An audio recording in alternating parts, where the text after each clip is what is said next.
आज हमें प्रवणता ज्ञात करना है। यह हाई स्कूल का इम्पॉर्टेंट प्रश्न है। तो हम लोग प्रवणता ज्ञात करने के लिए एक फार्मूला हम लोग जानते हैं। m इज इक्वल टू होता है y2 minus y1 divided by x2 minus x1, जहाँ m जो होता है वह tan थीटा के बराबर होता है और m को हम लोग प्रवणता कहते हैं। तो यहाँ पर जो पहला वाला बिंदु दिया है वह एक AB है और दूसरा यहाँ पे दिया हुआ है a सेक स्क्वायर अल्फ़ा और b का सेक स्क्वायर अल्फ़ा। तो पहले वाला जो बिंदु इसमें मान लेते हैं x1 y1 बिंदु और दूसरे वाले को मान लेते हैं x2 और y2। पहला वाला भुज होता है, दूसरा वाला कोटि होता है।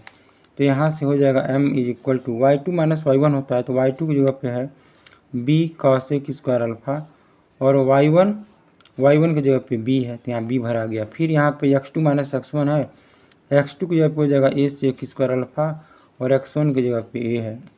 अब यहाँ पर b कॉमन ले लेंगे तो ऊपर यहाँ पर आ जाएगा कॉसेक स्क्वायर अल्फ़ा माइनस 1 और नीचे यहाँ पर अगर a कॉमन ले लेंगे तो यह हो जाएगा सेक स्क्वायर अल्फ़ा माइनस 1।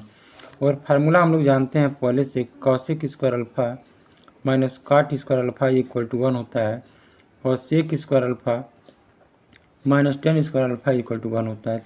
तो पहले वाले में कोसेक स्क्वायर अल्फ़ा माइनस 1 आना है तो जब इसको पक्षांतर करेंगे यहाँ से हम लोग लिख सकते हैं कि cosec square alpha minus 1 is equal to, ये minus cot square alpha right side में आ जाएगा, यानी ये हो जाएगा काट स्क्वायर अल्फ़ा के।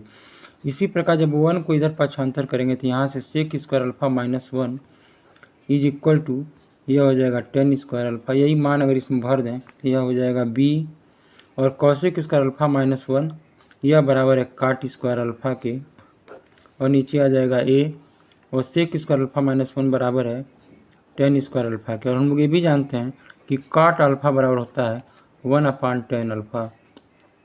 तो यहाँ से हो जाएगा b बाई ए, ऊपर वाला काट स्क्वायर अल्फ़ा को रोक देते हैं और इसको यह 1/10 स्क्वायर अल्फ़ा हो गया। तो जब 1/10 स्क्वायर अल्फ़ा करेंगे तो यह काट स्क्वायर अल्फ़ा के बराबर हो जाएगा। अब यह हो जाएगा b बाई ए और काट स्क्वायर अल्फ़ा जब आपस में गुणा करेंगे तो फार्मूला हम जानते हैं a to the power m into a to the power n is equal to a to the power m plus n। दोनों घात आपस में जुड़ जाते हैं जब बेस समान होता है। तो यहाँ भी बेस समान है, काट अल्फ़ा है तो यहाँ पर हो जाएगा काट लिख करके और पावर को जोड़ देंगे यानी हो जाएगा 4 अल्फ़ा, यानी यह आ जाएगा b बाई ए काट टू द पावर 4 अल्फ़ा। यह हमारे प्रश्न का आंसर हो गया। दूसरा वाला जो प्रश्न है इसको आप लोग हल करें इसी फार्मूले में मान भर के m बराबर y2 माइनस y1 बटा x2 माइनस x1, तो आंसर उसका आ जाएगा। Thanks for watching my video.